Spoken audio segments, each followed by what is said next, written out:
Treatment عام طور پر ضرورت نہیں ہوتی اس کے ٹریٹمنٹ کی، اس کے علاج کی پراپر کوئی میڈیسن کی ضرورت نہیں ہوتی، یہ خود ہی چلا جاتا ہے اور یہ عام طور پر 2 ماہ کے بعد چلا جاتا ہے، ختم ہو جاتا ہے۔ لیکن کچھ بچوں میں یہ 1 سال تک بھی پرسسٹ کر سکتا ہے، جاری رہ سکتا ہے۔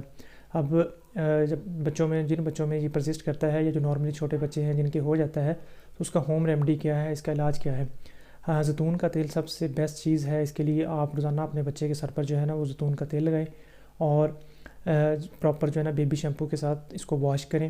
اگر سردیاں ہیں تو آپ اس کو جو ہے ہفتے میں 1 دفعہ جو ہے وہ یوز کر سکتے ہیں شیمپو وغیرہ، اور گرمیاں ہیں تو کوشش کریں روزانہ نہلائیں، اور روزانہ نہلانے سے یہ بالکل جو اسکیلپ جو ہوتی ہے بالکل کلیئر ہو جاتی ہے۔ سیکنڈلی آپ نے جو چیز کرنی ہے وہ ایک میں بریک کنگھی ہوتی ہے جو اسکریپنگ بہت زیادہ ہو جاتی ہے، بریک کنگھی آپ نے نہیں کرنی۔ اس کو جو ہے نا وہ سافٹ سی جو ہے ووڈن کوشش کریں برش ہو اس کے ساتھ آرام سے کریں، جتنی ایزیلی اتر جائے اسکریپنگ ہو جائے ٹھیک ہے۔ جو